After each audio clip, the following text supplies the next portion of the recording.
Hello, everybody out there. My name is Upamna Mviana, and I'm with my co-host Usfundo Mgadi. And today we're going to be discussing the topic of identity, which is something that really came to my mind as I was doing a lot of self-work and self-development of myself. And I started to ask myself the critical questions of who am I, what makes up who I am, and are the things that actually make up me things that are internal or things that are external. So, Usfundo Mgadi, what is identity? Hello everyone. Welcome to the podcast. Identity for me, I would say it's how you present yourself to the outside world. But before it can be how you present yourself to the outside world, it has to be how you think and see yourself as a person before the presentation of yourself to the outside world. For me, yeah, that's what identity is. For me, yeah. What is identity for you? It's funny if you say what you present to the outside world, but where do you get what you present into the outside world from? Because that makes up your identity. Because you can just decide one day, okay, I'm going to represent this type of person that's a punk, quote unquote punk. Where are you getting it from? Where is that influence coming from? What makes you decide that, oh, that influence is me and that influence is for me? I think when it comes to those, so as you had said, some things that make up identity are external factors and also internal factors that we deal with on the daily basis. Whether those can, I think those can also be the conflicts that we have with ourselves in terms of the person we want to be in the world. Because if you think about it, as we are growing up, we're always asking ourselves, who am I? Where do I belong into this world? Most people, like I would say some people, when they adopt, as you said, the punk culture and all those things, like pop culture has this influence on us. So it's easy for us to see the things that are happening in pop culture. And then we say, oh, okay, I can relate to that because somehow I feel like that person feels the same as me. So it's like those artists help us identify who we are as a person and where do we belong in the world? Where do we feel we belong in the world? Yeah, that's what I would say. And you? So you say it's like a relatability that makes your identity. Because as I was doing a bit of my research, they gave me like a few breakdowns on what identity is. Your identity is your social status, your environment where you came up from. So you found people saying, "Go assemblers," and they were in yay, let's go assemblers. That's probably not even who they even are.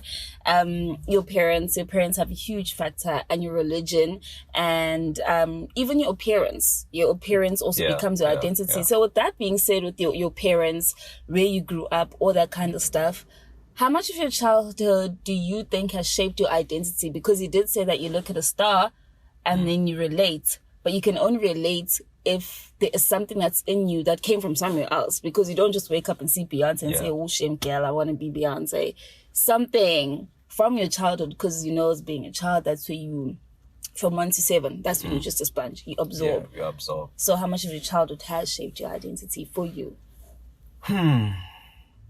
For me, I would say a lot of my childhood has shaped my identity. Because when I grew up, I was a very a loud child, I would say. Really? Yeah, I was always like that child. Usually when I would go to like grandma's place, like that was where I felt like I could be myself, because then I have like uncles around me who would, like, this one uncle of mine, he would, like, in the evenings when the family is around, we would sit in the kitchen and then we would tell like jokes and stuff. So I was always like the person who would tell jokes, and I was like, for me that was like that was the most happiest thing I could remember as a child. That sort of shaped the person I am in terms of being like, I don't know. I think just being myself and being like like I laugh a lot. I feel like that's what contributed to me being such a person who laughs a lot, who likes to laugh a lot. I feel like if I could go a day without laughing, then I'm not myself. I don't feel like myself. I become more withdrawn from the outside world, and I just internalize a lot of things. And I feel like my identity has shaped me to be the person who's a happy person. Also, I think music-wise, I listened to a lot of music as a child, and that shaped me to be the person who loves music. I would say, it shaped me to be the person who loves music. I appreciate music, and I barely go a day without listening to music. So like, for me, those are such important factors that make up my identity, that every time someone asks me about myself, I always like to highlight those two things, you know. For you, how is your childhood? Well, my childhood has greatly shaped my identity because I didn't have a quote-unquote normal childhood. I moved around a lot. So with moving around a lot, I lived in the suburbs. I lived in Lukshini. I lived in my family. And with that, I've now learned to be able to communicate with anybody. You can put me anywhere and I'll be able to communicate and find common ground with people. My childhood has also shaped my identity in terms of the things that I went through as a child. And some of those things I realized were hindering me now because I hadn't dealt with them. And some things, you experience something and then you make it part of your identity when it's not, it's not really your identity. It's not really who you are. So for example, let's say, because I lost my parents at a very young age, and then people always remind you of that, and then you make it part of your identity that, oh, you're the orphan, right? And with that comes a psychological effect of, if you're an orphan, you lost. You have no belonging per se. You alone. So you embody that in a way, and you don't even realize that you are actually embodying that. So you will always defend yourself or be on the offense or always trying to look out for yourself and be hard. When now that I'm old, I'm like, I'm not even hard at all. I'm the softest person there is. But because of that, part of my identity, which was so huge growing up that I really had to work through. That I thought was my identity. Not my identity. Not your identity. Thought I was my identity, even for stuff like, let's say, bad bitch stuff. I'm sorry, guys, I use the word. You go on social media, you listen to the rap music, you listen to the hip hop, and you see the celebrities and you think, oh, well, if I want to be a beautiful woman, I need to be a bad bitch. And you embody that. And you think that's your identity. That is not your identity. So a lot of those things like that, and one more, because I'm speaking so much. One more thing that I really do think shaped my identity as a child. I grew up reading a lot. I lived next to a library. So every single weekend I was always at the library and I was always reading. And that made me so open-minded at such a young age, open-minded at such a young age. And that really shaped my identity because I got to know people at a deeper level. I don't just know people surface level. It's always at a deeper level. And I got to understand the psyche of people. And that really has shaped my quote-unquote identity, because I'd be like, I'm a healer. No, you just read a lot. You know psychology. You're not a healer. So, so what I also got from what you were telling me about your identity is that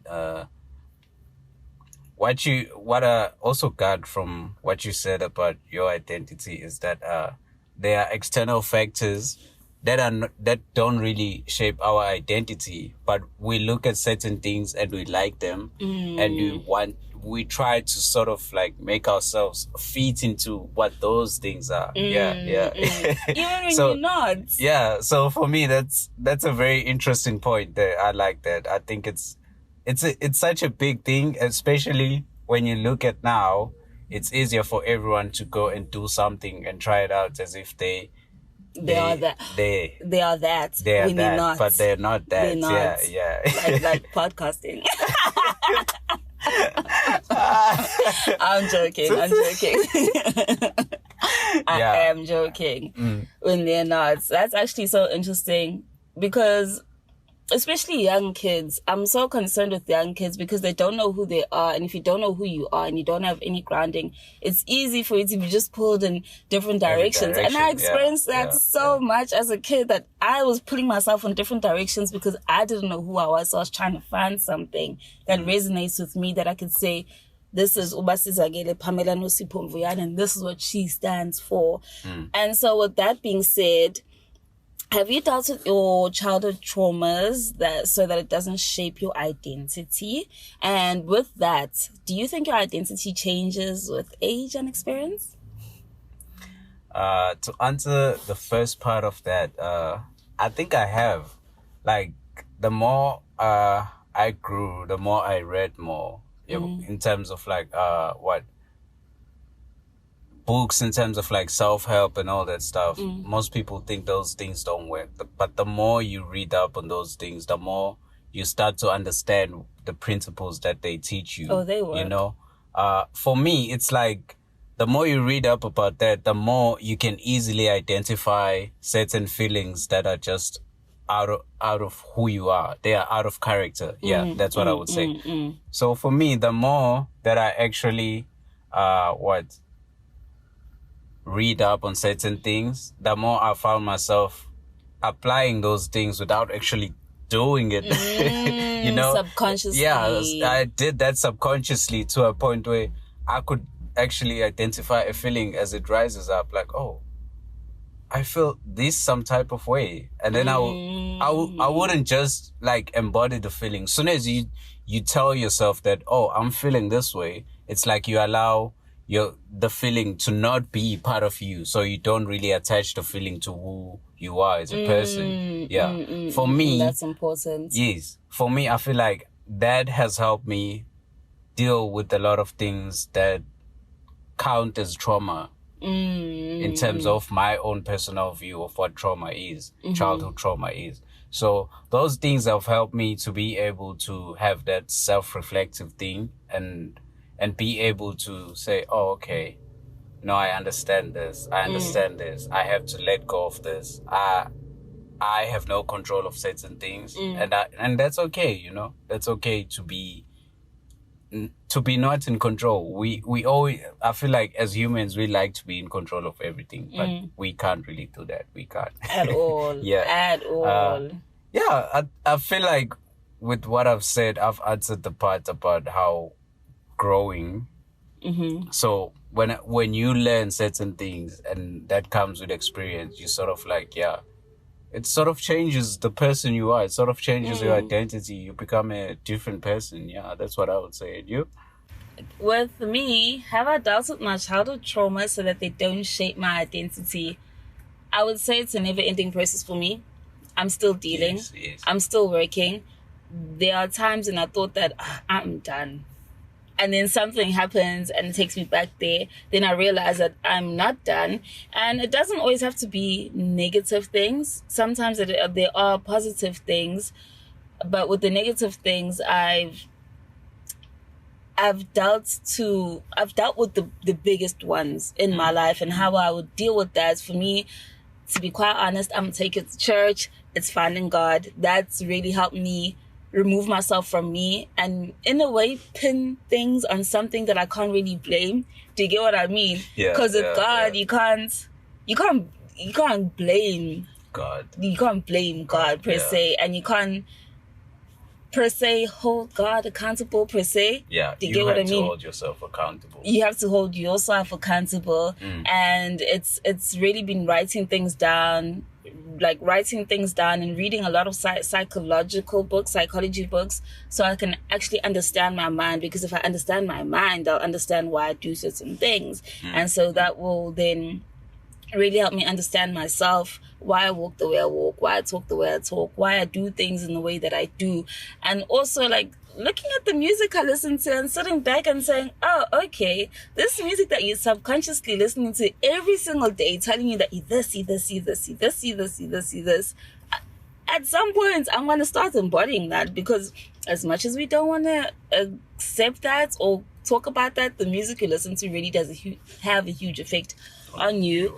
And even with things like me being dark skinned, growing up dark skinned, I used to identify with that so much because it's something that people had used to put me down as a kid. But then all of a sudden we're celebrating dark skinned women now. And then it's just like, oh wow, I'm hopping on that. And I feel like that strips so much away from you because now you're only identifying with this.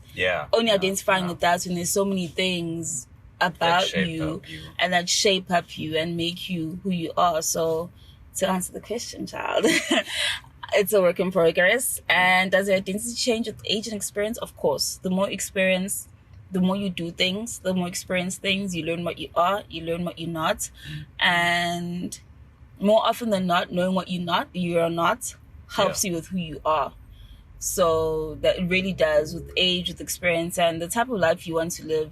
The type of life you want to live really does help you get to a space where you really do start identifying with who you are and what you want and how you should show up, pull up for that person. You know, it doesn't just happen. You have to pull up. Yeah, that's true. But also what I'm getting from your perspective is that journaling helps a lot. It does. It does. And for me, I relate to that because usually, especially when I have like anger towards a certain thing or a certain situation that happened, I usually just journal everything down as it comes in my mind. That way, for me, that always feels like I'm basically speaking to someone, but it's like I'm speaking to myself. That way, I reflect what I'm thinking back to myself and be like, oh, okay, this was just a situation. It has nothing to do with with the person I am. It's not, you shouldn't take it, maybe certain things you just shouldn't take it personally. Like certain situations, you just have to look at them from a perspective of, I was wrong there. Maybe that person was dealing with something else and they sort of like bounce it back to do with me. Yeah. So yeah, journaling for me has helped me with that, being able to easily get rid of anger and all those like minor things that you just find yourself overthinking and all that. Yeah. It's very, well, what you're saying right now, journaling, very, very also like shocking because in my head, I would think that guys don't journal. It's a girl thing. In my head, I would literally think that, oh no.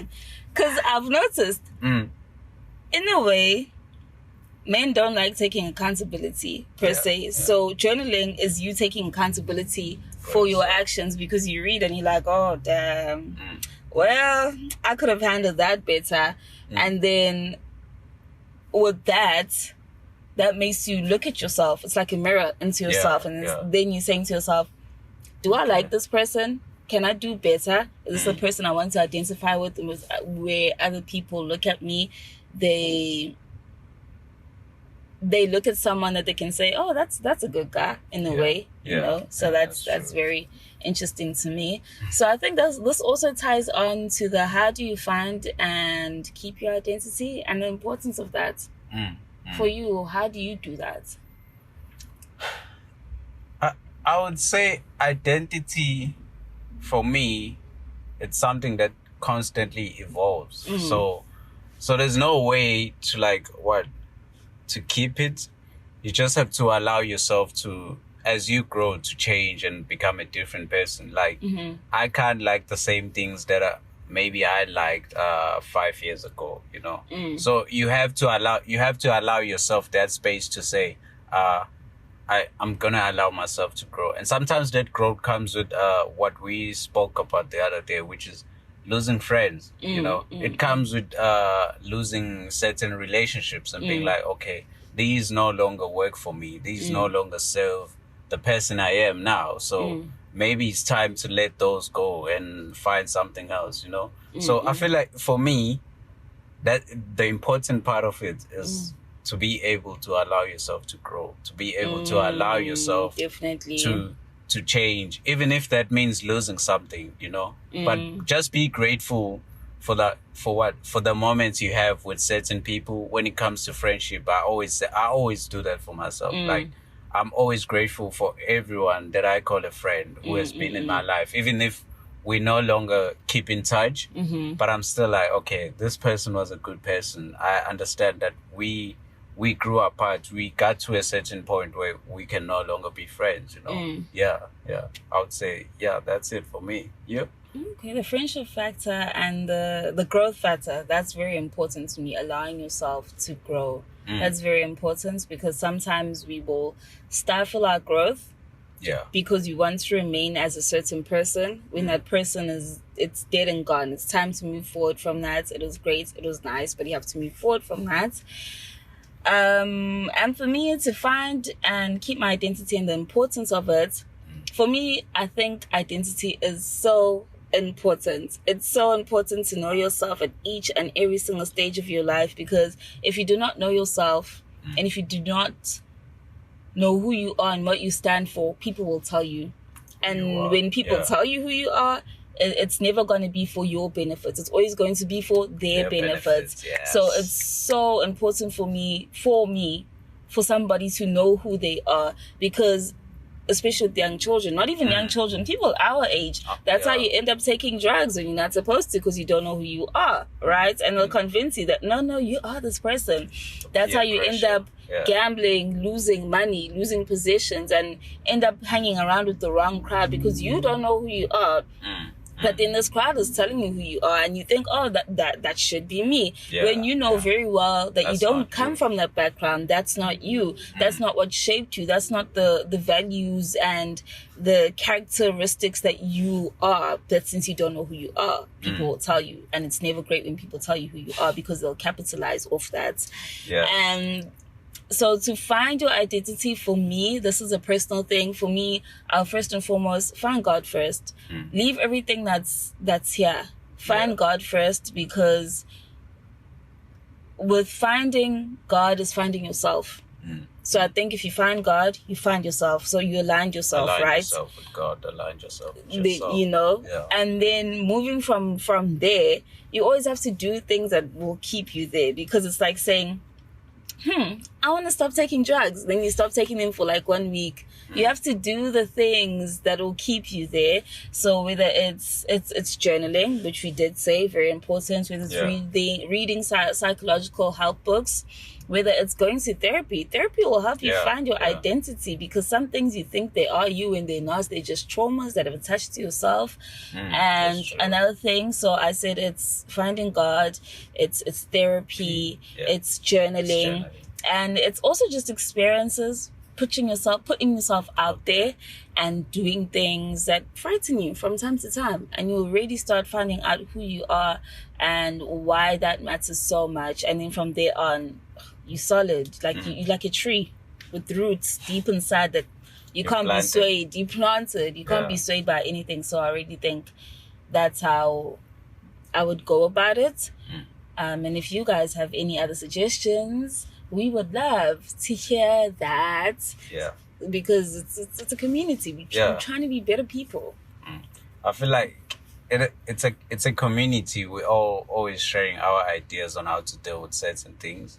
And remember, we are not psychologists. We're just speaking from our own point of view. I'm in PR. We're just speaking from our own point of views and what we've been through when it comes to these topics that we present to you. So, if you guys want to continue this conversation, just hit us up, hey? Hit us up on social media. Hit us up under the comment section on our podcast and just let us know what you think. And that's it. Pam? So I first want to thank each and every single one of you guys for listening up until now. And as Fundo said, we are not psychologists, guys. We're just two kids with a lot to say. Okay. If you do need help, please find seek proper help. Proper help, and they will lead you into the right direction. And thank you so much once again for listening to us and tuning into us. I am Pamela Mviana, and this is Fundo. It's Fundo Mngadi. Yes, and next week we're going to be talking about sexuality. And not the kind where you put old condoms in your wallet. I'm joking. So thank you very much, guys, for listening. See you on the next episode, eh?